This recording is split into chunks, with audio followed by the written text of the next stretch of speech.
मंगलाचरण करेंगे।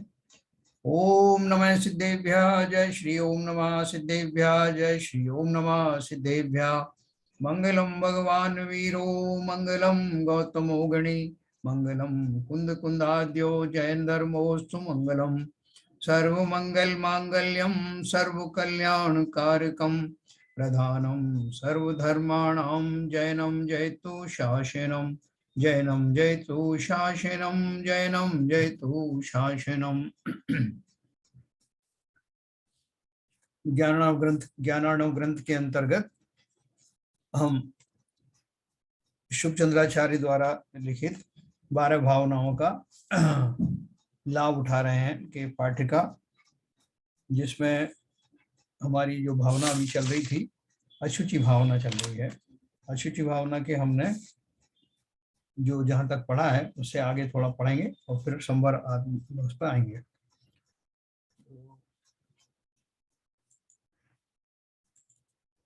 हाँ,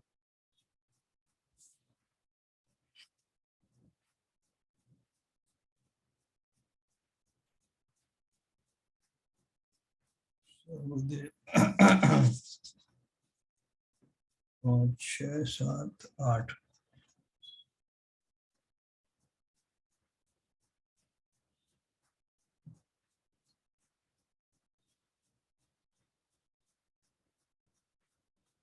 अशुचि भावना। अच्छा,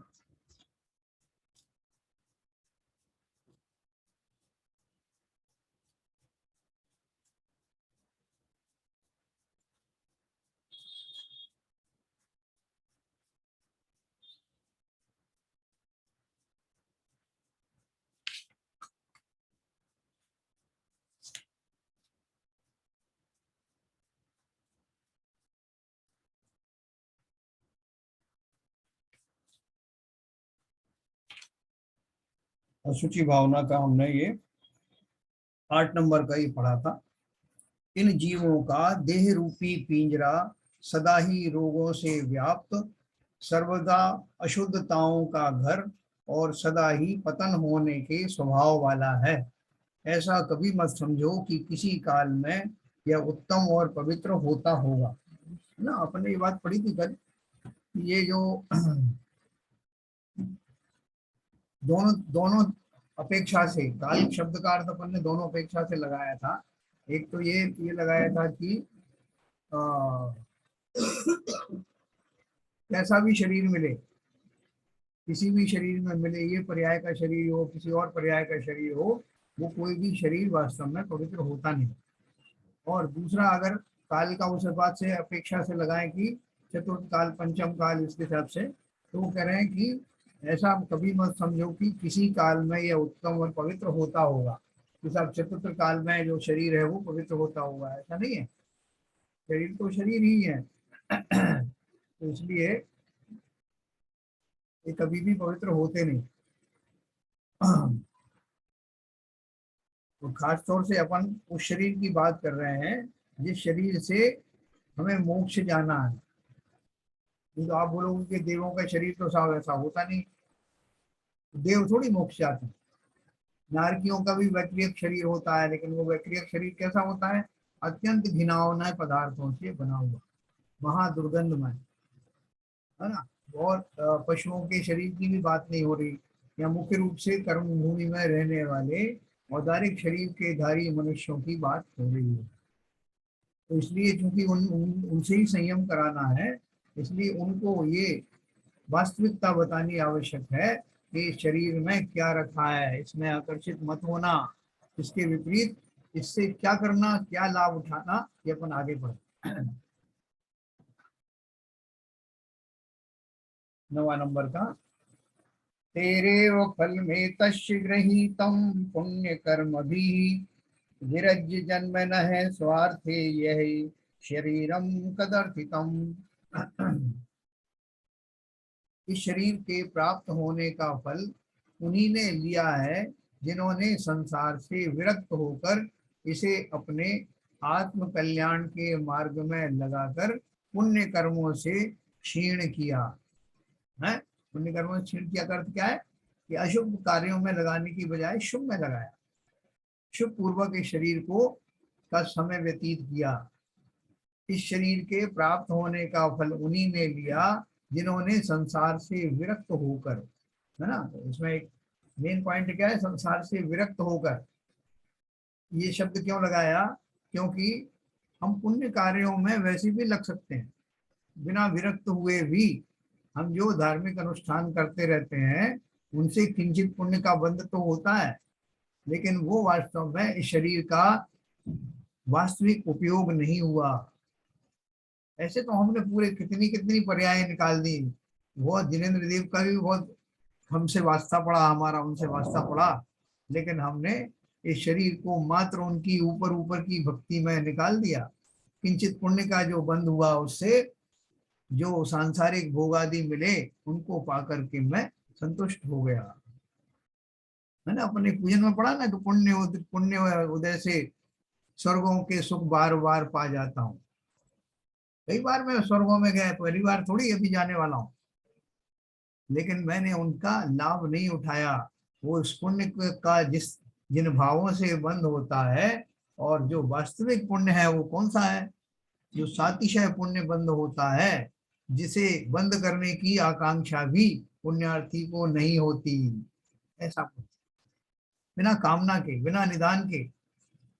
आज वो ज्ञानवती माता जी बोल रही थी, सवेरे उनका आता है हस्तिनापुर से, तो बोल रही थी कि आपको भगवान के सामने कुछ मांगते हो तो वो तो मिल ही जाएगा, लेकिन अगर बिना मांगे करोगे तो उससे अनंत गुना मिलेगा। ये फैक्ट है। लेकिन हम बड़े घबराए हुए रहते हैं, अगर मैंने नहीं मांगा तो क्या पता मिलेगा कि नहीं मिलेगा। इसलिए हमारे सारे उपक्रम, हमारे भाव भंगिमा, हमें लगता है कि अभी इनके सामने खड़े हैं, अभी मांग लो जो मांगना है। कहीं कुछ मांगने की जरूरत नहीं है। बिन मांगे मोती मिले और मांगे मिले ना भी, है ना। ये हमें हमेशा फार्मूला याद रखना। आप नहीं भी मांगोगे तो उससे ज्यादा मिलेगा, लेकिन ये अभिलाषा भी मत रखना मन में कि मैं तो साहब कुछ मांग नहीं रहा हूँ, इसलिए नहीं मांग रहा हूँ कि मुझे इससे कई गुना मिल जाएगा। ये भाव भी मत रखना। निर्वांछ होकर के जो भक्ति आदि की जाती है वो अनंत गुना फलित होती है। तो उन्होंने बोला कि बहुत सारे विद्वान ऐसे हैं, ज्ञानी ऐसे हैं, जो इस शरीर को प्राप्त होने का भरपूर लाभ उठाते हैं और भोग आदि से दूर होकर रह करके, विरक्त होकर के शरीर के द्वारा यह तन पाए महातप कीजे, या मैं सार यही। अरे सब संदेश में भी आपने देखा हो वैराग्य भावना वगैरह, कि जैसे कि जो काना गन्ना होता है ना, गन्ना जैसे गांठ वाला होता है, जिसमें आप चूसोगे तो कुछ नहीं निकलेगा, लेकिन अगर उसको आपने जमीन में गाड़ दिया तो बहुत सारे अच्छे मीठे मीठे गन्ने उत्पन्न होते हैं। उसी प्रकार से इस शरीर को अगर भोगेंगे, भोगों आदि में लगा देंगे, तो कुछ भी हासिल होना नहीं है, बल्कि उल्टा पाप का बंध ही होगा। लेकिन उसे अगर सन्मार्ग पर लगा दिया, संसार से विरक्त होकर के अनुव्रत महाव्रत का पालन किया, तो अवश्य ही सातिशय पुण्य का बंध साथ साथ होगा, बाई प्रोडक्ट के रूप में होगा। और जो हमारा चारित्र का जो हो साधना होगी वो अलग से, मुख्य रूप से तो वही होगी। तो देखो आगे लिखा है 10वां नंबर का, शरीर में दादाय त्वया दुखम विसह्यते जन्मन्य स्मिस्त इस्तद्दि निशेषनर्थ मंदिरम, निशेषा अनर्थ मंदिरम। हे आत्मन, इस संसार में तूने इस शरीर को ग्रहण करके दुख पाए व सहे हैं, इसी से तू निश्चय कर जान कि यह शरीर ही समस्त अनर्थों का घर है। इसके संसर्ग से सुख का लेश भी नहीं मान।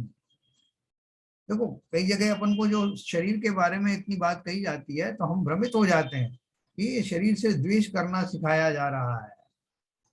तो इसमें दो तरह के जीव होते हैं सुनने वाले, एक तो वो वास्तव में उनसे द्वेष करना ही शुरू कर देते हैं, उसे कष्ट देना शुरू कर देते हैं, और दूसरे जीव जो है वो कहते हैं कि यार हमें ये प्रवचन नहीं सुनना।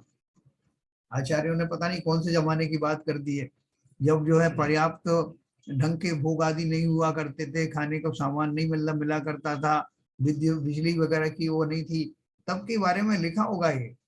अब तो सारी सुविधा है, रात में भी दिन जैसा उजाला रहता है बिजली के बल्ब से। तो ये सब पुरानी बातें हैं। और ये शरीर से हमको जो अलग होने की बात करते हैं, ये सब जो है आज के समय के हिसाब से नहीं है, ऐसा चिंतन करने वाले भी लोग हैं। लेकिन वो क्या बोल रहे हैं इसका अर्थ समझना।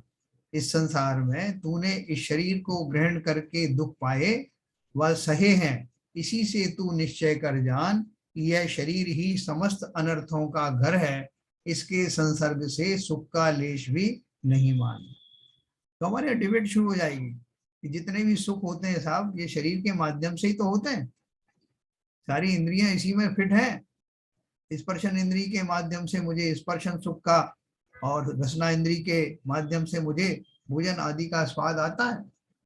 आंखों से सुंदर सुंदर दृश्य दिखते हैं, नाकों से सुंदर सुगंध आती है, कानों से अमृत जैसे शब्द कानों में पड़ते हैं। तो एक भी तो इंद्री बेकार नहीं है, न शरीर बेकार है।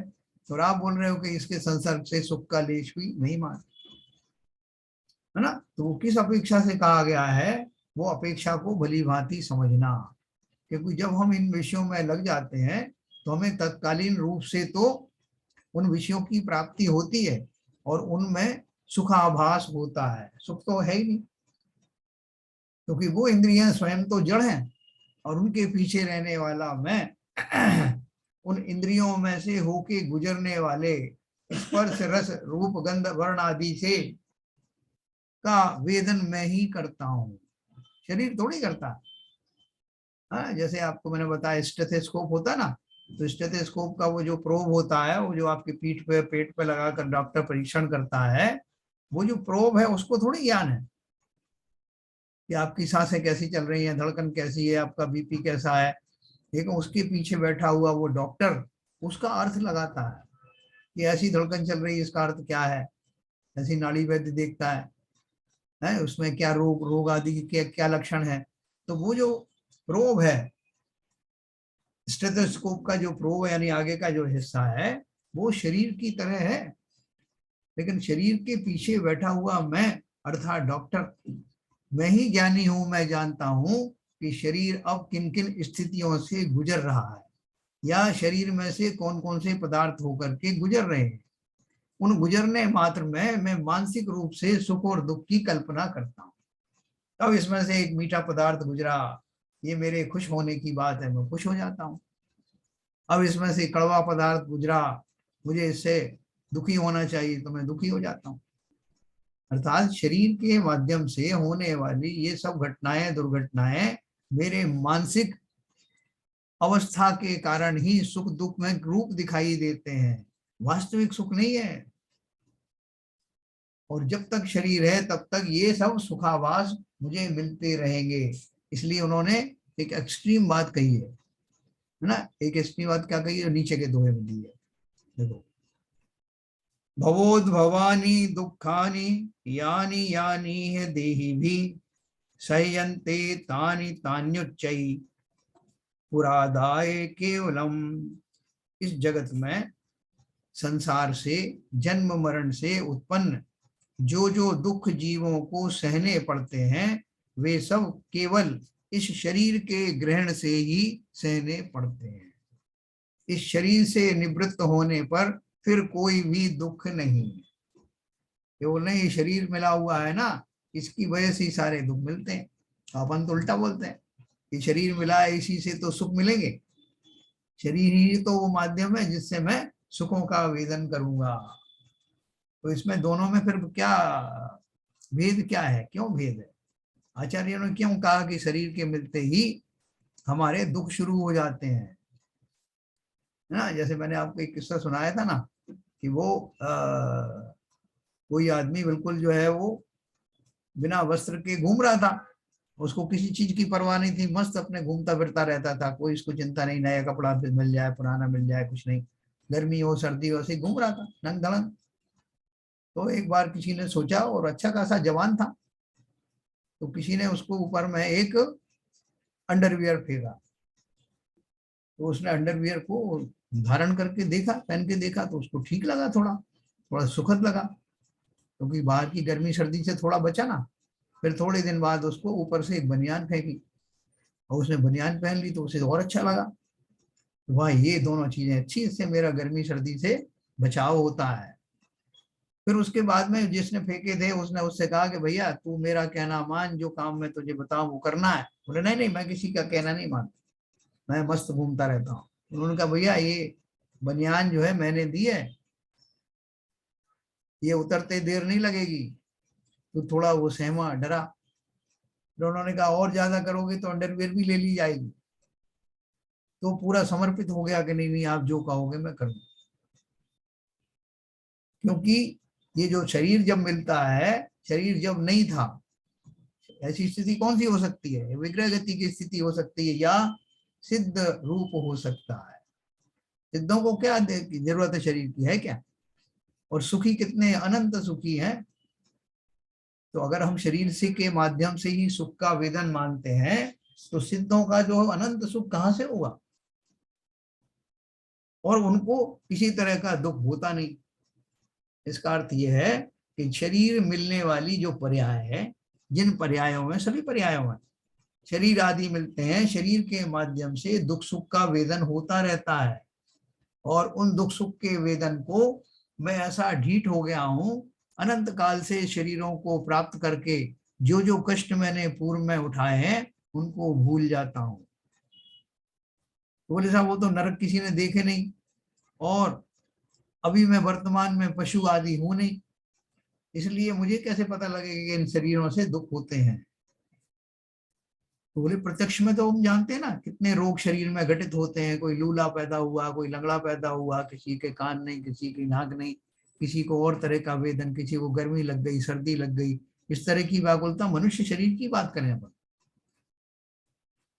रोगों से की उत्पत्ति होती। और पूर्व जन्म में हम सब विश्वास करते हैं, हमारे सामने जो और त्रियंच आदि घूमते हैं उनका दुख देख करके क्या हमें अनुमान नहीं हो सकता कि इन पर्यायों में मैं भी रहा हूं, और अगर नहीं सुधरा तो बहुत शीघ्र उन पर्यायों में फिर से उत्पन्न होऊंगा।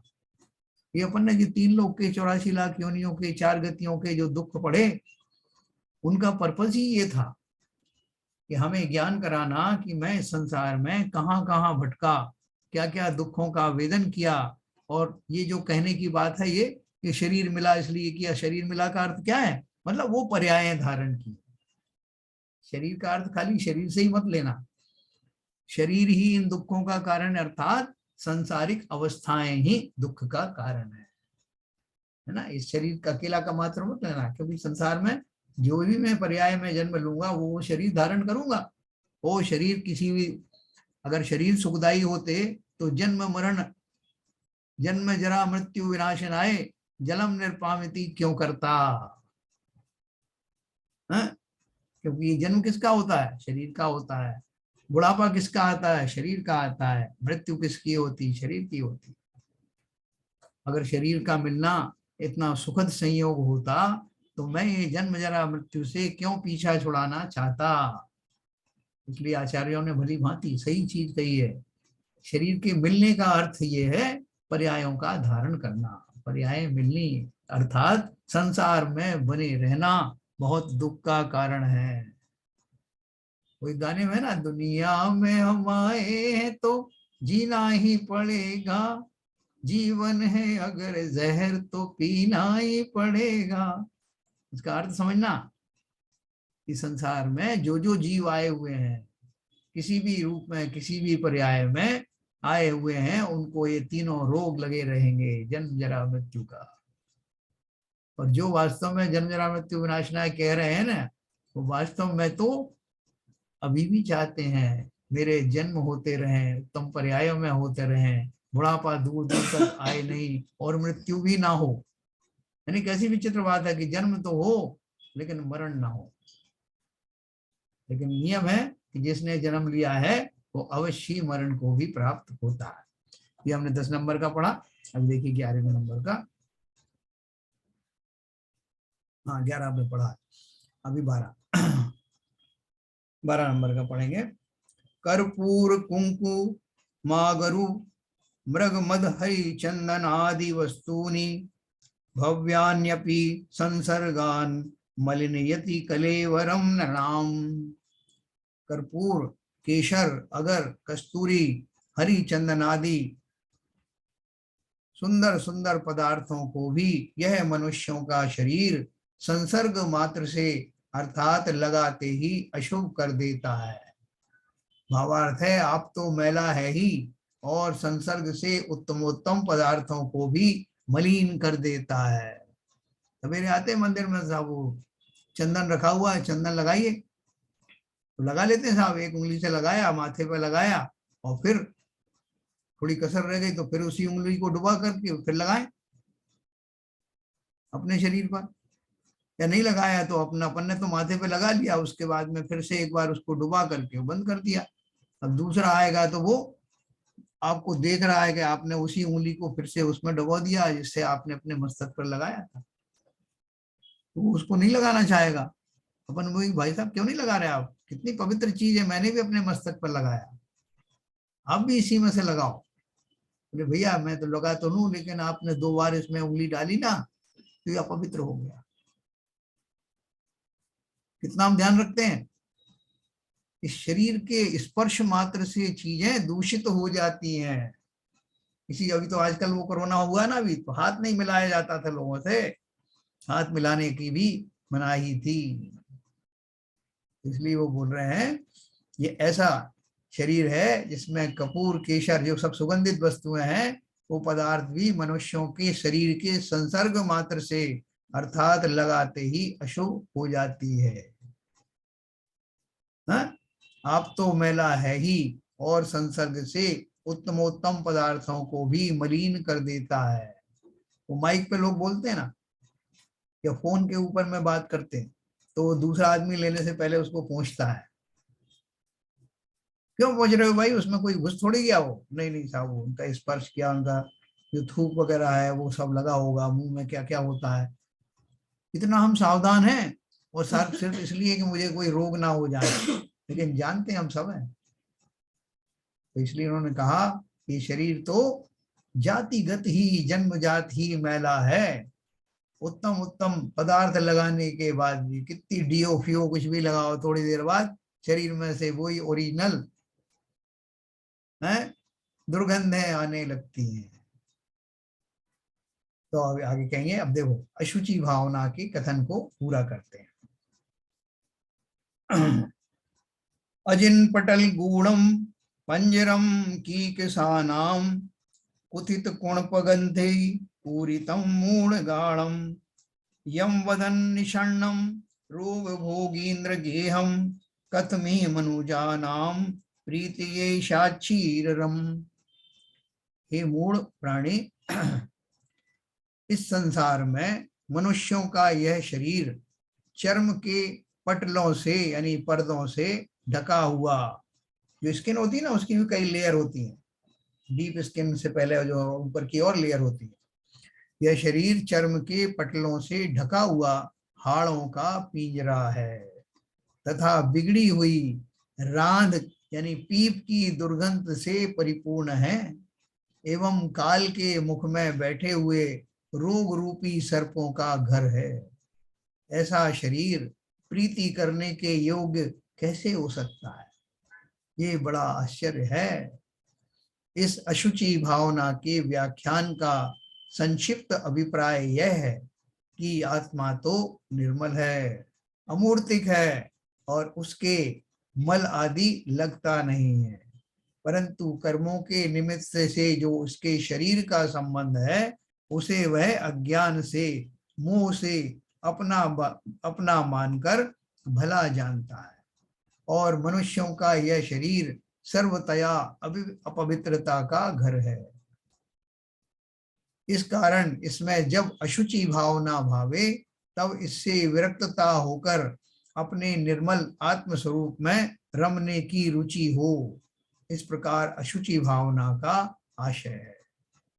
यानी देखो, थोड़ा बहुत तो सभी जीव जितने हैं, सभी जीव का अर्थ है मतलब बाई एंड लार्ज तो है ही, 99% तो जीव सब हैं ही जिन्हें अपने शरीर से बड़ा मोह है, लेकिन जो थोड़े बहुत बचे हुए ज्ञानी हैं, वो शरीर तो उनका भी वैसा ही है, लेकिन वो इस बात से अनभिज्ञ नहीं है, वो इस बात को जानते हैं और जान करके उस शरीर का भरपूर उपयोग जिस दिशा में करना है उस दिशा में कर पाते हैं।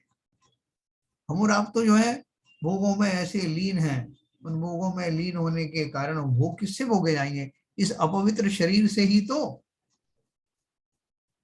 एक तो उन भोगों की जो जाति है वो स्वयं ही घृणास्पद है, और उसके अतिरिक्त शरीर के जिन अंगों द्वारा वो भोगे जाते हैं वो शरीर के सारे अंग, संपूर्ण शरीर ही अशुचिमय है।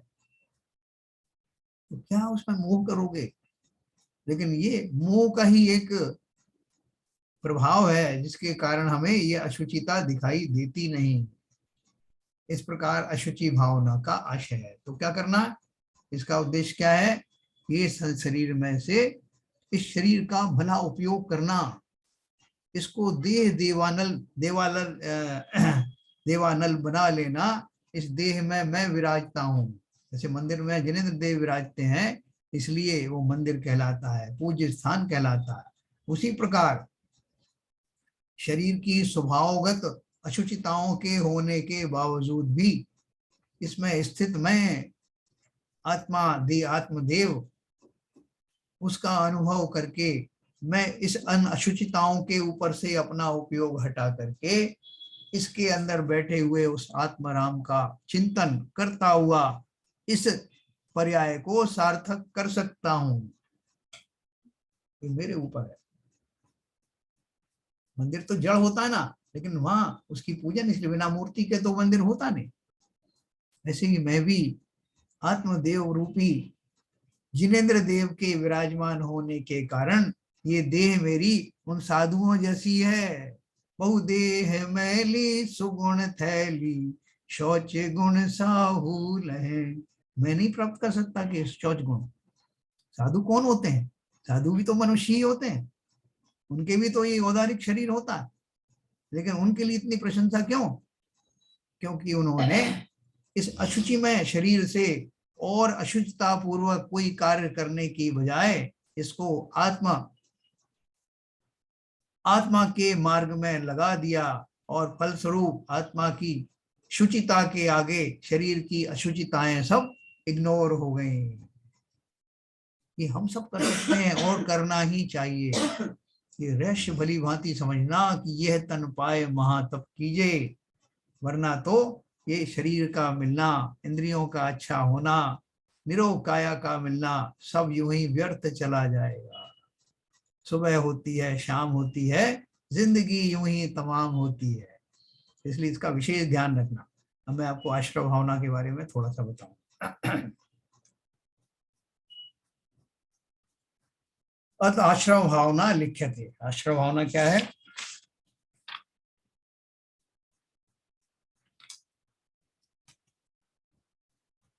हमने जो उदरदास जी की जो पढ़ी है ना, जिसमें क्या लिखा है? मोह नींद के जोर जगवासी घूमे सदा, कर्म चोर चौर सर्वस लूटे सुध नहीं। और आश्रव का और भी दिया है हमें। तो देखो इसमें आश्रव भावना का अपन व्याख्यान करते हैं। प्रथम ही आश्रव का स्वरूप कहते हैं। मनस्तनु वचः कर्म योग इत्यभिधीयते, स एवाश्रव इत्युक्त तत्व ज्ञान विशारदै। मन वचन काय की क्रिया को योग कहते हैं ना। योग का अर्थ क्या है? जो तीनों क्रियाएं सिंक्रोनस हो, एक दूसरे से मैच करती हुई हो, तो योग होता है। योग का मतलब है प्लस, जोड़। मन वचन और काया तीनों की एक रूपता, वही है योग, है ना। हालांकि उसमें अपन जब और डिटेल में जाएंगे तो उनमें अलग अलग हो जाएगा, मन योग, वचन योग, काय योग। लेकिन इन तीनों की एकता होने से ही जीव जो है स्व के प्रति ईमानदार होता है।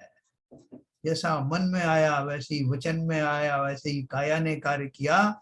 इन तीनों की समरूपता ही वास्तव में ईमानदारी है, वास्तव में सच्चाई है, वास्तव में सत्य है, वही यथार्थ है।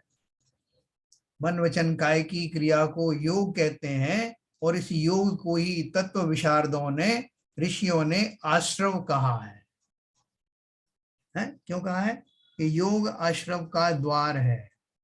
यह स्वरूप तत्वार सूत्र में कहा है, यथा काया वाग्मने कर्म योग है स आश्रव है। मन से, वचन से और कर्म से जो होता है वो सब योग आश्रव का कारण है। देखो मैं इसके पहले आपको थोड़ा सा एक वो इसकी मैकेनिज्म के बारे में बताता हूँ। मैकेनिज्म क्या है, जब कर्मों का ग्रहण होता है तो कर्मों का ग्रहण के लिए, जैसे कि वो एक वैक्यूम एक होता ना, वैक्यूम क्रिएटर, घरों में का आप जो सफाई वफाई करते हो सोफे वगैरह की, तो उसमें एक छोटी मोटर होती है। तो मोटर चलती तो वो क्या करती है, वो सक्शन पैदा करती है, वैक्यूम पैदा करती है, जिसके कारण से वो कचरे के कण आदि उसमें खिंचे चले आते हैं। वो जैसी मोटर चलती है वैक्यूम के कारण आसपास होने वाले छोटे छोटे कण उसके अंदर चले जाते हैं। ये फिजिकल मैकेनिज्म है। यही मैकेनिज्म जीवों के साथ होता है। हाँ, कि जिस समय जीव के भाव जैसे भी होते हैं, उन भावों का सहारा पा करके वो कर्म रूप तो कन्वर्ट होते हैं, लेकिन उनका ग्रहण कैसे होगा? कर्म रूप से पौद्गलिक परमाणु है ना, और उनका ग्रहण करने के लिए सक्शन चाहिए। वो सक्शन कहां से आएगा? आत्मा के प्रदेशों में, शरीर के अंदर ही एक दूसरा कर्माण शरीर है, उसमें उन कर्मों को आने के लिए जो आवश्यक सक्शन है, वो सक्शन कहां से आएगा? और वो मोटर कहां से आएगी? वो मोटर है मेरी आत्म प्रदेशों में होने वाला वो जो कंपन है, कंपन होता रहता है सारे टाइम, वो कंपन से ही वो सक्शन क्रिएट होता है और वो कर्म अंदर चले आते हैं। अब उसको फिजिकल फॉर्म में ऐसे समझना। तो वो मोटर क्या है? किसी न किसी तरह से वो मैकेनिज्म होना चाहिए। मोटर चलती है, ऐसे घूमती है। योगा में जो हमारे जो योग जो होते हैं, मन वचन काय के योग, उनमें आत्मा के वो तो निमित्त होते हैं। मन का योग, मन योग का निमित्त, काय योग का निमित्त, वचन योग का निमित्त, उन निमित्त के माध्यम से उसमें जो आत्मा के प्रति सदा काल कंपायमान रहते हैं, और उनका पैटर्न जो है उस हिसाब से बनता रहता है।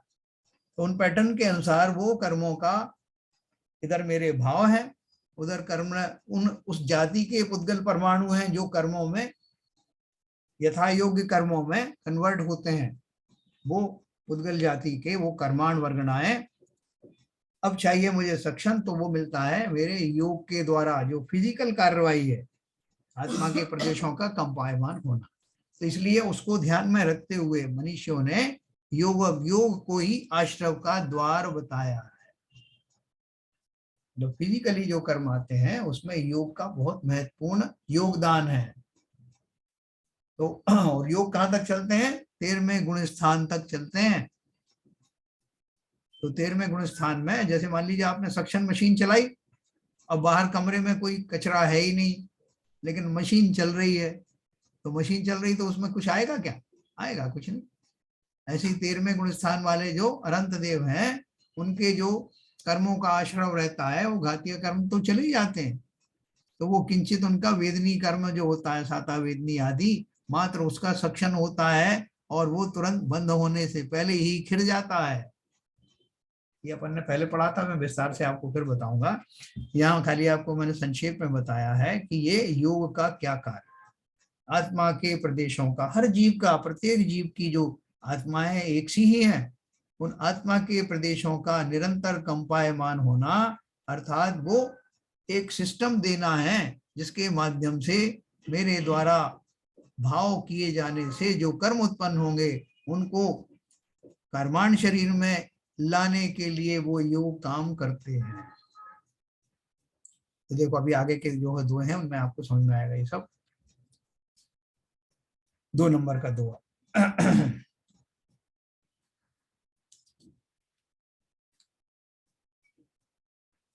वार्धेरन्ते समादत्ते यान पात्रम यथा जलम छिद्रैर्जीवस्थता कर्म योग रंधई शुभाशुभई। जैसे समुद्र में प्राप्त हुआ जहाज छिद्रों से जल को ग्रहण करता है, उसी प्रकार जीव शुभाशुभ योग रूप छिद्रों से यानी मन वचन काय से शुभ अशुभ कर्मों को ग्रहण करता है ना। कितना बड़ा विशाल काय जहाज बनाया और उसको सब तरह से टेस्ट वेस्ट भी कर लिया, लेकिन फिर भी उसमें कहीं कुछ एक आध कुछ दो चार सुराख रह गए।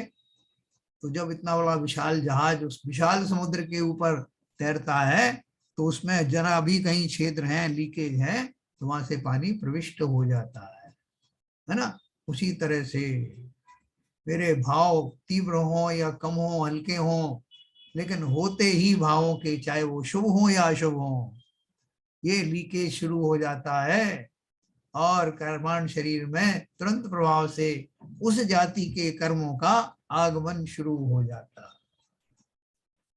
देखो पूरा मैकेनिज्म समझ लेना कि मेरे पास में ये पूरी एक यूनिट है।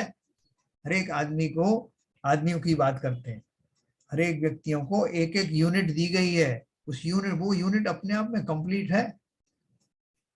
आपके भोजन की व्यवस्था, आप भोजन करते हो तो भोजन से जो रस आदि बनते हैं उससे आपका पूरा शरीर चलता है। फिर शरीर में पूरी एनर्जी रहती है। तो शरीर का जो है, जो मलमूत्र आदि विसर्जन का भी उसमें सिस्टम है, पूरी अपने आप में यूनिट है। ये तो शरीर की हुई। उसके अलावा जो आत्मा है, आत्मा के रूप में जो होने वाला जो भाव है, उन भावों के फलस्वरूप जो कर्मों की उत्पत्ति होगी, उनका क्या अरेंजमेंट है, उनका अरेंजमेंट बता दिया।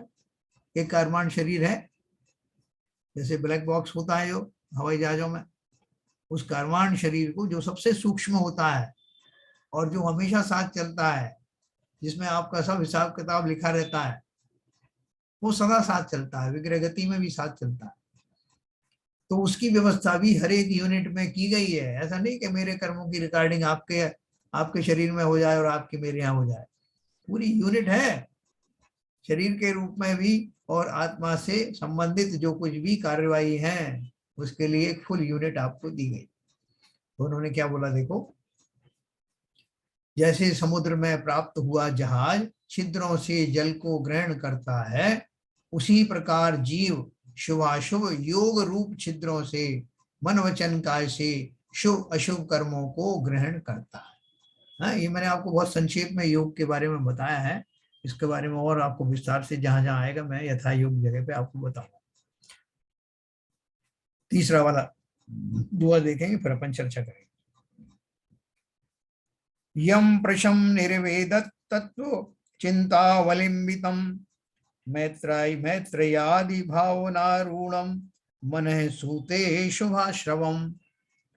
यम, यम माने अणुव्रत महाव्रत, यम नियम आदि होते हैं ना, अणुव्रत महाव्रत। प्रशम यानी कषायों की मंदता, निर्वेद यानी संसार से विरागता अथवा धर्मानुराग, तथा तत्वों का चिंतवन इत्यादि का अवलंबन हो, एवं मैत्री प्रमोद कारुण्य और माध्यस्थ, इन चार भावों का जिस मन में भावना हो वही मन शुभाश्रव को उत्पन्न करता है ना। हमारे मन में एक क्वेश्चन आएगा कि साहब वो शुभ आश्रव और अशुभ आश्रव दो होते हैं। शुभ आश्रव के माध्यम से मेरा पुण्य बंध आदि होते हैं, तो वो कैसे हो ये बता दो आप थोड़ा। अशुभ बोले, अशुभ के बारे में बताओ। नहीं नहीं साहब उसकी जरूरत नहीं, वो तो मैं खूब करता रहता हूँ और मुझे सब पूरा आइडिया है उसका। आप तो शुभ के बारे में बताओ। तो देखो वो अपने अपने तत्व, ये तत्वार सूत्र में भी है, रत्नकरण शापकाचार में, सब ग्रंथों में आपको ये मिलेगा कि यम यानी अनुव्रत महाव्रत, प्रशम यानी कषायों की मंदता, है ना। शुभ का चाह है ना कि शुभ कैसे बंद होता। निर्वेद यानी संसार से विरागता अथवा धर्मानुराग, है ना। अथवा इसमें इसलिए लगाया कि अगर विरागता होगी तो धर्मानुराग यथावत होगा। तथा तत्वों का चिंतवन इत्यादि अवलंबन हो, उनका आलम्बन हो, एवं मैत्री प्रमोद कारुण्य और माध्यस्थ, ये चार भावनाओं में आपको डिटेल में बताऊंगा कल। इन चार भावों का जिस मन में भावना हो वही मन शुभ आश्रव को उत्पन्न करता है। जगत में सब जीवों से मेरी मित्रता हो, गुणी जनों को देख के मुझे प्रमोद उत्पन्न हो जाए, और दीन दुखियों को देखकर करुणा के भाव जागृत हों, धर्मानुराग में निरंतर मेरी आसक्ति हो, संसार से वैराग्य में मेरा आचरण हो, और कषायों की मंदता हो, और अणुव्रत आदि संयम के मार्गों में मेरा स्थापन हो। ये सब बात होने के बाद में शुभाश्रव कैसे नहीं होगा, अर्थात अवश्य ही होगा। इनका स्वरूप समझने के बाद मैं भी ऐसा करूंगा, ऐसा निर्णय करना ही शुभाश्रव की ओर कदम बढ़ाना है। ठीक है, चलिए अपन इतना ही पढ़ेंगे आज, और अपन अभी चर्चा करते हैं।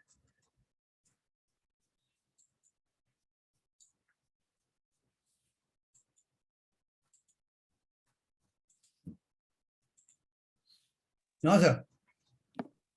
आज के विवेचन से एक नई चीज, मतलब नई चीज तो नहीं है, पहली बार ये एहसास हुआ। अभी आश्रम से हम यही डरते थे कि पाप कर्म का ही बंद होता है, उसी को आश्रम कहते हैं। मगर आपने जो विवेचन किया उसमें सुआश्रम भी बाद में, जब ये बीतरागता और ये इस तरह के भाव आते हैं तो वो रोल प्ले करते हैं जो मोक्ष मार्ग के रास्ते पर ले जाते हैं। नहीं देखो, आश्रम का जो अपन मुख्य रूप से सब जगह कहते हैं और जो अपन समझते हैं, समझने में गलती नहीं है हमारी, कि जो ये तो मैंने आपको मैकेनिज्म बताया कि जो बहुत बढ़िया आपने विवेचन करके ये दोनों चीजें स्पष्ट हो गई, मतलब दोनों स्थिति। नहीं अभी तो आश्रम का द्वार खुला रहता है, इसका मतलब पुण्य, पाप और पुण्य दोनों ही आते जाते रहते हैं और संसार में बने रहते हैं। हाँ। तो आश्रम का मतलब ये, उसको बंद करना है तो मतलब पाप और पुण्य दोनों ही बंद हो जाएंगे, तो ही आत्मा में रम पाएंगे, ऐसा मैं समझ रहा हूँ। तो ऐसा ही है। देखो, मुख्य रूप से आश्रम जो है इसी को ही कहा है। क्यों कहा है? कि वो मोटर खाली भी चल सकती ना, चलने दो उसको। वो जो मेरा जो आत्मा के प्रदेशों का कंपायमान होना है, जरूरी थोड़ी कि उसमें मैं कुछ कण डालूं ही। क्योंकि जैसे मैंने आपको बताया कि जो 13वें गुण स्थान में भी जो आश्रम तो रहता, ये इनका जो हलन चलन तो योग तो रहता है, लेकिन जब कुछ मसाला ही नहीं मिलेगा तो योग के माध्यम से कर्म आएंगे नहीं ना, उनका बंद होगा। उसी प्रकार से मुझे उसे खाली मैकेनिज्म समझने की जरूरत है, इसलिए मैंने आपको समझाया। लेकिन वास्तव में वो जो योग के लिए जो खुराक मिलनी चाहिए, जिसके माध्यम से वो कर्मण शरीर में आते हैं, वो तो मेरे भाव ही है ना जी। मुख्य रूप से मेरे, मैं उन पर कंट्रोल कर लूं तो चलने दो ना मशीन, क्या दिक्कत है? वो मशीन चलेगी 13वें गुण स्थान तक, जब तक योगातीत नहीं हो जाते। ठीक है ना? जब पूरे योग समाप्त नहीं हो जाते 14वें गुण स्थान में भी, तो उसके बाद में योगातीत होते हैं ना, फिर कोई योग नहीं रहते। तो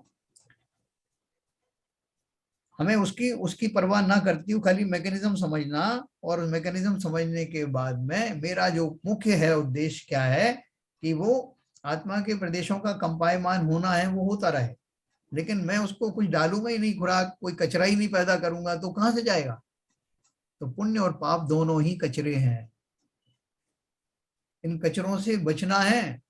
जिनके पुण्य का, अतिशय पुण्य का बंद होता है, वो भी उसको कचरा ही समझते हैं, ये ध्यान रखना। वो तो नेक्स्ट स्टेज हो गई। देखो, बहुत उत्तम बात है। और शुभ से फिर शुद्ध वाली स्थिति आ जाती है। वो बीच में पड़ाव पड़ता है। शुभ की भी वांछा की जरूरत नहीं है, टारगेट तो करना आत्मा से सीधा सीधा, कि भैया मैंने बहुत समझ लिया, संसार में बहुत देख लिया, अब मुझे एक लक्ष्य रखना है कि जो मैं हूं, जो मैं वास्तव में हूं, उसको, उस दशा को लेके आने के लिए प्रयासरत रहना। रास्ते में पाप तो पहले ही निबट जाएंगे अगर मैं उस रास्ते पे चल पड़ा तो, और पुण्य जहां तक है वो बनते रहेंगे, लेकिन मेरा रास्ता रोक नहीं सकते। पुण्य के मार्ग में आ गए तो मतलब क्या है कि अशुभ तो बंध ही नहीं रहे, लेकिन उस पुण्य से भी अगर मुझे जरा भी अनुराग रहा तो वो भी आपको जाने नहीं देंगे। और वैसे भी यदि हम पुण्य का सोच के आश्रम का द्वार बंद करते हैं तो आप ऑटोमेटिकली हो जाएगा। हमको उसकी चिंता ही नहीं करनी है पुण्य की, वो तो बनता रहेगा और निकलता रहेगा। हमको बिल्कुल, अगर आपने उसकी चिंता की तो फिर आप निदान बांधोगे। कि अरे साहब इससे ये और मिल जाता तो अच्छा था, ये तो इतना तो मिल गया, अगर मेरे पुण्य में ताकत है, मेरी तपस्या में ताकत है, तो फला फला देव का विमान मुझे बहुत पसंद आया, ये मिल जाए, लो मिल जाएगा। और वैसे भी पाप बंद हो जाते हैं तो पुण्य तो बनेगा ही बनेगा, उसमें तो कोई रोक ही नहीं सकता, लेकिन उसकी भी जरूरत नहीं है हमको आगे बढ़ने के लिए। क्योंकि पुण्य को भी खिलाना पड़ेगा। पुण्य का एक कण भी अगर रह गया तो आप जा नहीं सकते मुक्ति में, इसलिए उसको भी खिलाना आवश्यक है।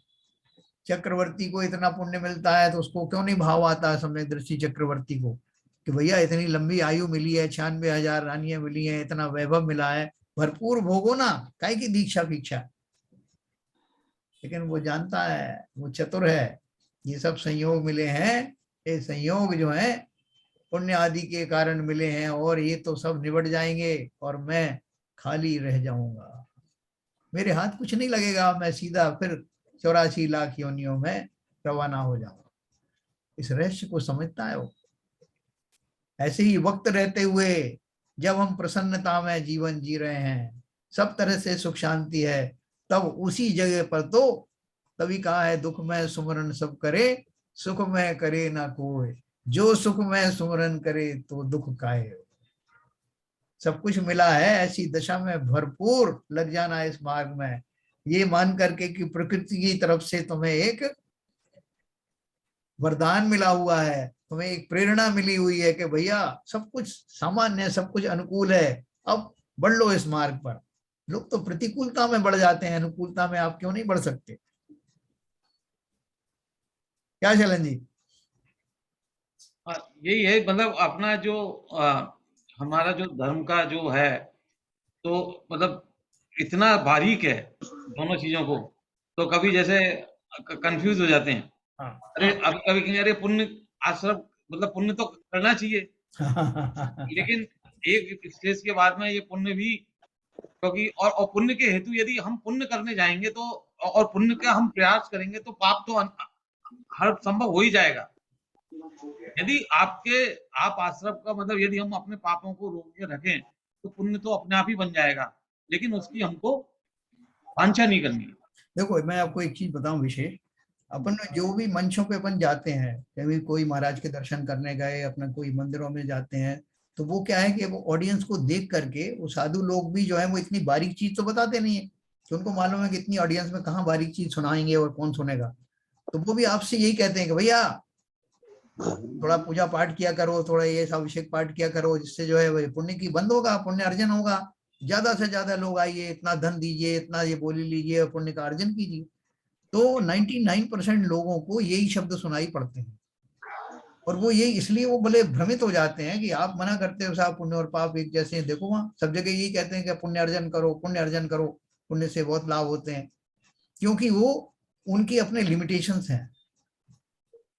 वो इतनी बड़ी ऑडियंस में ये पैगाम, ये बारीकी का लेकर के बैठ नहीं सकते, तो हम भ्रमित हो जाते हैं कि यहाँ तो आप शास्त्रों में कुछ और पढ़ा रहे हो और वहां तो ऐसा बोला जाता है। तो ये रहस्य को समझना, उनकी अपनी जो है वो लिमिटेशंस हैं, इसलिए ये सब बात सार्वजनिक तौर पर कही जाती है, लेकिन जब अगर हम मुक्ति के मार्ग पर वास्तव में बढ़ रहे हैं, सिद्धांत को समझ रहे हैं, तो भली प्रकार से ये समझ लेना। आरपीजन साहब बहुत सुंदर भाव है सब, लेकिन बेसिकली आश्रम भावना को समझना है। बहुत तो भाई साहब जी, पुण्य और पाप तो बाद में बाइफर्केशन है, आश्रम को समझना है। अच्छा बिल्कुल ठीक है। आश्रम जितना कम से कम हो, हाँ उसके माध्यम से पुण्य भी कम हो जाएगा, पाप भी कम हो जाएंगे। बहुत बढ़िया, ये मैंने आपको कल ही जो है आउटलाइन बता दी, भूमिका बताई है। जब अपन आश्रम की गहराई में जाएंगे ना भाई साहब, तो ये आश्रम बंद अवश्य ही हो जाएगा। बोलिए बाबूजी कुछ कह रहे हैं। हाँ भाई साहब, ये मैं पूछ रहा था आपसे हाँ। कि अभी एक जो श्लोक में आप सुआश्रम के लिए ये जो है ये अणुवत का जो अणु जो अनुव्रत महाव्रत, हाँ संवेग और वो यम संवेद और संयम, ये और तत्व तत्वों का वो ये सब जितना भी है, ये तो क्या मिथ्या दृष्टि को सब हो सकता है क्या? सब मिथ्या दृष्टि को कैसे होगा? नहीं होगा ना, तो ये इसका मतलब स्वास्थ्य मिथ्या दृष्टि को हो ही नहीं सकता। देखो शुभ आश्रम जो है वो 2-3 लेवल का होता है। शुभ आश्रम जैसे पाप का आश्रम भी कई कई लेवल का होता है ना, जिसके किसी के फलस्वरूप आप जो है वो मनुष्य तो बने लेकिन खोटी योनियों में, मतलब छोटे मोटे बने, हीन आदि अंगों वाले बने, गरीब बने, ऐसा इस तरह के पापों का उदय हो सकता है। दूसरी तरह के पाप का उदय हो सकता है कि आप नरक में चले जाएं, या विपोध में चले जाएं, या तिरंच में जाएं तो वो तिरंच में कई तरह के जो है क्षुद्र योनियों में जा सकते हैं। ऐसे जिस तरह पापों के अलग अलग लेवल हैं, ऐसे ही पुण्य के भी अलग अलग लेवल हैं। और छोटे मोटे आपने जैसे पूजन पाठ आदि करे तो वो निरर्थक तो जाते नहीं है, कि ऐसा नहीं कि आपने पूजन किया और पाप का बंद हो जाए अगर आपने फिर प्रॉपरली की है तो। लेकिन फिर भी अगर वो भाव आपने वास्तविक तत्व वाली नहीं लगाए तो वो जो पुण्य है वो एक सांकेतिक पुण्य के रूप में रह जाएगा, विशेष लाभ वाला नहीं होगा। तो ये जो सुभाश्रम जो है, ये सुभाश्रम जो होंगे, इसे जो जो इस श्लोक में जो कहा है, वो ग्राउंड के ऊपर जो सुभाश्रम होंगे वो तो मोक्ष मार्ग में ले जाने में सहायक होंगे। उसी की बात तो करिए। देखो मुख्य रूप से कहीं भी ऐसे जो आचार्यों ने जो बात कही है वो संसारी भोगों को भोगने वाले पुण्य की बात नहीं की। अच्छा, ठीक है ना। उन्होंने देखो शुरू से कहा अनुव्रत महाव्रत।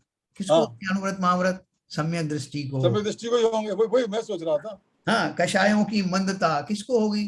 जिसकी अनंतानुभूति चली गई। यस। फिर निर्वेद संसार से विरागता अथवा धर्मानुराग। हमारा जो राग अनुराग जो है धर्म से वो ऊपर ऊपर का है। ये सुभाश्रम उसके लिए कहा गया जो हमें आगे ले जाने में सहायक। बिल्कुल। और जो शुभाश्रम है जो हमारे जो मिथ्या दृष्टि को होते हैं, वो शुभाश्रम ऐसे होते हैं जो मजा लेने वाले होते हैं, जैसे आराम संसार में रह करके भी आराम से रह सके। हाँ, वो संसार में ही घुमाने वाले होते हैं। हाँ, आगे से तो देखो, और सरिता जी कुछ पूछ रही थी आप? सरिता आई थी अभी। और किसी को कोई समझना हुआ है क्या? निशु आई है? निशु आज गायब है क्या? नहीं आई, आज नहीं आई। आज नहीं आई हो? अच्छा। चलो, तो नीरजा जी आपको समझ में आया आश्रम का जो शुरुआत अपन ने की है? अभी तो अपना पढ़ना बाकी है। नीरजा जी नहीं है शायद। चलिए, सब लोगों ने आश्रम की बात तो पढ़ी तो है, बहुत कुछ पढ़ा है अपन ने आश्रम के बारे में, और ये भावनाएं कितनी कितनी बार कई कई रूप में पढ़ी है अपन ने।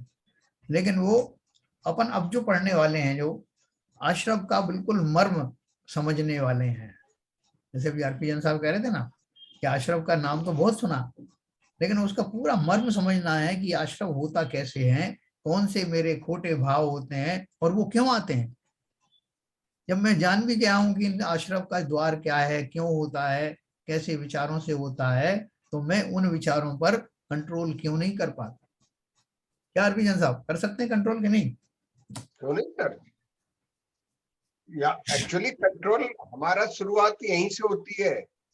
मेरे भावों का आश्रय पाकर आश्रम ही तो शुरुआत कराते हैं मेरे बंद की, और आगे कितना संबर निर्जरा वो बाकी तो आगे तो तत्व अलग है। बिल्कुल सही। लेकिन आश्रम में अगर कमी आ गई तो मेरे बहुत कुछ समझ जाएगा। संवर हो गया तो फिर आश्रम होगा क्या सर? संवर तो बाद में होगा सर। संवर की जब बात करते हैं तो निर्जरा के साथ होता है। हाँ, निर्जरा होगा फिर संवर होगा। नहीं, संवर होगा फिर निर्जरा। हाँ, संवर होगा। सर मैं ये कह रहा था कि आश्रम जैसे कसायों से सीधा संबंध है आश्रम का। हाँ, तो यदि आश्रम आपकी कसाय कम हो जाएंगी तो आश्रम का मतलब उसमें कम हलन चलन होता है। आश्रम में मतलब उसमें कम आना जाना होता है। मतलब भाव आपके मतलब एक तो कसाय की वजह से आपका एक जो हमेशा जो भाव चलते रहते हैं किसी के प्रति, तो ऑटोमेटिकली वो भाव आपके कर्मों का बंधन कम हो बनना कम हो। अगर हम इतने चौकन्ने चाक चौबंद होते ना शरण जी, तो ये जान करके कि जो आपने बहुत सही बात कही कि कषाय ही मुख्य कारण है आश्रम को मसाला देने के लिए, वो कषायों से हम निवृत्त हो जाते। आपने कभी देखा कि जब मुझे क्रोध आता है तो मैं ये चिंतन करता हूँ कि इस क्रोध का क्या फल होगा, कैसा बंद हो जाएगा मुझे, मैं कंट्रोल करता हूँ क्या उसको? नहीं, मैं अपने सामने वाले को देख के और भी प्रबल रूप से क्रोधाग्नि में जलने लगता हूँ कि जिसको नीचा दिखाना है मुझे, इसके लिए चाहे मुझे कितनी ही क्रोधाग्नि में जलना पड़े, चाहे कोई मुझे टोके, साहब क्या कर रहे हो, आपके भाव कैसे कहाँ जा रहे हैं, ध्यान तो रखो, वरना जो होने दो, जो होगा देख लेंगे, अभी तो जो क्षण है उसको जीना है। तो वो जो कषायों की तीव्रता है वो आपको उस समय ये भी ध्यान नहीं रखने देती कि ये आपसे तीव्र आश्रव और बंद हो रहा है। बाद में आप करते रहो पश्चाताप, वो तो सीधा बंद गया और छोटा मोटा नहीं बना कि अगर मैंने तुरंत भाव में अगर पश्चाताप भी कर लिया तो वो कर्म हिलने वाले नहीं है, उनकी कितनी स्थिति बनी होगी, कितना अनुभाग बना होगा, हो सकता है कि वो कई कई भाव के बाद में उदय में आए, लेकिन मैंने एक क्षण में वो अपना सत्यानाश कर लिया, है ना। इसका बहुत ध्यान रखना। आपने जो कषाय की बात करी ना, सभी प्रकार की कषाय, चाहे वो मान कषाय हो, चाहे क्रोध कषाय हो, उन क्षणों में मैंने क्या प्राप्ति की, जिन क्षणों में वो कषाय उत्पन्न हुए उन क्षणों में तो मैं उसकी दाह में तभी जला, उसी समय जला। तो किसी का आपने देखा कि कषाय करते हुए उसका मन जो है शांत रहता है, ये शरीर जो है उसका स्फूर्ति से भर जाता है? ऐसा तो कभी नहीं हुआ। उस समय में मैं उस दाह में जला और जो मैंने उन क्षणों में बांधा, मेरे कई कई पीढ़ी, कई कई भाव तक मैं भोगूंगा। उस समय जब क्रोध आता है तो बॉडी में एनर्जी तो आती है सब नेगेटिव, नहीं, नेगेटिव नेगेटिव तो आएगी नहीं, वो तो उसमें तो वो तो पूरा तांडव नृत्य करती है, तांडव नृत्य कराती है उस समय। किसका नुकसान? नहीं, वो तो सोचता ही नहीं है कि उस समय तो सोचता है कि ये मौका मिल गया है, इसको क्यों छोड़ा जाए। नहीं, बाद में अपन बखान भी करते हैं, मैंने साहब उसको ऐसा सुनाया और मैंने उसको सही कर दिया और मेरे को साहब जरा भी अपमान पसंद नहीं है। हम उसको जो सुनाते हैं, जो करते हैं, फिर से नवीन कषाय जागृत हो जाती है कि मैंने उसको अच्छा किया, अच्छा माना, अर्थात पुनः उसका अनुमोदना की। क्योंकि ये टॉपिक आश्रव का चल रहा है, इसलिए इसको मैं बहुत गहराई से अपन को समझना है, किसी और के लिए नहीं, हमको स्वयं को अपना कल्याण करना है। और आपका भी मेरा एक क्वेश्चन है जी, मान लो किसी ने पुण्य किया तो हाँ। पुण्य का, अगर मान लो पुण्य कर रहा, पूजा अर्चना कर रहा है तो पुण्य का फल भी मिलेगा, अगर वो पुण्य के फल में सम रहे हाँ तो फिर कहाँ से आश्रव होगा? हाँ बराबर है। नहीं देखिए, पुण्य के उसमें सम रहने से पुण्य का बंध, अच्छा वाला पुण्य का बंध होगा, ठीक है, बंध तो होगा। अगर वो मान ली उसकी वांछाएं नहीं है तब भी जो उसके शुभ भाव है उनके फलस्वरूप पुण्य का बंध तो होगा, अभी बंध से तो बच नहीं सकता। आश्रम तो चालू है ना, आश्रम पुण्य का होगा, क्योंकि उसने कोई निदान आदि नहीं किए तो और अच्छे किस्म का पुण्य बंध होगा, लेकिन बंध अभी होगा। क्यों होगा? क्योंकि वो जो दशा है जिसमें पुण्य और पाप दोनों ना हो, वो है शुद्धोपयोग, वो तो अभी हुआ नहीं। अच्छा। हाँ। अब इसमें अच्छा, जब तक शुद्धोपयोग ना हो जाए जी, तब तक आश्रव होता रहेगा, तब तक शुभाश्रव या अशुभाश्रव होता रहेगा। अच्छा। ये बोला 10वें गुण स्थान के बाद में जब जब शुभोपयोग लगेगा तो बंद, उस टाइम में बंद रहेगा, नहीं तो फिर वापस हम 8वें 9वें में आ जाएंगे तो वापस हमारा आश्रम खुल जाएगा। नहीं, 7वें गुण स्थान ऑनवर्ड्स शुद्धोपयोग शुरू हो जाता है, 7वें गुण स्थान से ऊपर, और 8वें गुण स्थान से श्रेणी आरोहण होता है ना, 7वें अंतिम भाग से श्रेणी आरोहण होता है, तो वहां पर तो शुद्धोपयोग की दशा होती है। ठीक है, देखो वो जो दशा अपन फिर पढ़ेंगे जब आएगा ना, वो जब ध्यान आदि के प्रसंग आएंगे तब अपन फिर से करेंगे। उसके पहले जो अपना एक परीक्षा ध्यान होने वाला है, ये हमारे यहाँ एक वो जो नरेंद्र जैन यहाँ आते हैं ना बीच में, जिनकी डॉटर को कैंसर वैंसर हुआ, तो उनसे आज मेरी बात हुई। वो कह रहे थे कि मैंने परीक्षा ध्यान किया था वहां दिल्ली में, यहाँ कहीं आसपास, कह रहे थे अद्भुत है, बहुत आनंद आता है। उनका 1 हफ्ते का कोई था, शिविर था, तो उसका ट्रेलर अपन ये 1 हफ्ते वाले, 1 दिन वाले उसमें देखेंगे। तो क्योंकि देखो, जब हम उन क्षणों में, भले ही कुछ थोड़े से ही क्षण क्यों ना हो, समस्त विकल्पों से रहित होकर के टेम्परेरीली इस लेवल के जो विकल्प हैं उनसे रहित होकर के जब हम अपने ध्यान में एकाग्र होते हैं तो उसका जो रसपान होता है ना, आत्मा की समीपता का, उसका आनंद ही अद्भुत है।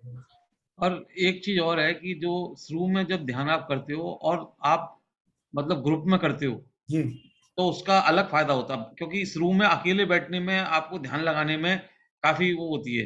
जैसे आप मंदिर है, मंदिर में आप बैठे हो, 10-5 लोग बैठ के आप 7 बजे आके बैठ जाते हैं, बिल्कुल, ध्यान करते हैं, तो आपको भी आप एक और एक प्रेरणा आधे मिलती घंटे है। बाद में आपको लगता है कि मैं उठ जाऊँ, लेकिन आप सामने वाला नहीं उठ रहा, तो फिर आप ध्यान में जाने की कोशिश करते हैं। हाँ, एक तो डिसिप्लिन मतलब मिलता है। आपको एक-दूसरे से बड़ा सहयोग मिलता है ध्यान में रहने के लिए।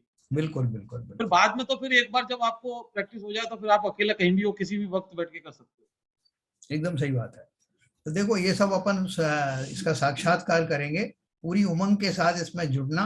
और भी कोई लोग आना चाहते हैं तो वो भी आ सकते हैं, क्योंकि इसमें कुछ वो कोई फीस तो है नहीं, तो सब लोग आ सकते हैं उसमें, और जितने लाभ ले सकें वो लें। यही हमारी कस्तूरी हाइट बिल्डिंग में ही है, तो सबको अच्छा लगेगा। अपन सब मिलेंगे जुलेंगे इस बहाने से, और एक ऐसे कारण के लिए मिलेंगे जो कि हम सबको धार्मिक दिशा में बढ़ाने में अवश्य सहायक होगा। सरिता जी ने तो ये सब किया हुआ है, नीरजा जी ने भी किया हुआ है, तो सरिता जी पर अपने में भी 2 बार हमने एक दिन का वो शिविर लगाया है परीक्षा ध्यान का। हाँ हाँ हाँ, तो वहां पे हम लोगों का शिविर लगा था एक बार, कहाँ पर? अनुशक्ति नगर में। जेठाभाई जावेरी आए थे, वहां से साइंस से आते थे, अच्छा तेरापंथी समाज के थे वो, जी, और उन्होंने अंकल जी 2 आप बार मानस मंदिर भी तो गए थे हम लोग के साथ में, हाँ, एग्जाम दिए मानस थे। मंदिर भी गए थे। वो तो 3 दिन का कोर्स था पूरा। 9 दिन का था, बन गए थे। 7 दिन थे ना वहाँ पे, मतलब और मानस पूरा वो मंदिर में 7 दिन का होता है। हाँ, वो तो बहुत लंबा चौड़ा कोर्स था। पदम चंद जी, आपने कभी किया है क्या कुछ ऐसा परीक्षा ध्यान? नहीं, कभी नहीं किया था, कभी नहीं किया। अच्छा अच्छा अच्छा, लेकिन आनंददायक है, हाँ, इसमें कोई दो। इसकी अपन एक वीडियो तो बना ही लेंगे, और वो कम से हाँ, कम बना करेंगे। हाँ, तो शैलन जी इसके लिए तैयारी कर लेना। चलिए अभी समय हो गया हमारा, जिनवाणी स्तुति करेंगे। मिथ्यातम नाश वे को ज्ञान के प्रकाश वे को आपा पर भास वे को भानु सी बखानी है। छहो द्रव्य जान वे को बंध विधि भान वे को स्वपर पिछान वे को परम प्रमानी है। अनुभव बताए वे को जीव के जताए वे को काहू न सताए वे को भव्य और आनी है। जहाँ तहाँ तारवे को पार के उतारवे को सुख विस्तार वे को यही जिनवाणी है। हे जिनवाणी भारती तो जपो दिन रहन जो तेरी शरणा गहे सो पावे सुख चैन। या वाणी के ज्ञान तै सूझे लोकालो सो वाणी मस्तक धरूं सदा देत हूँ धो। जिनवाणी माता की जय। जय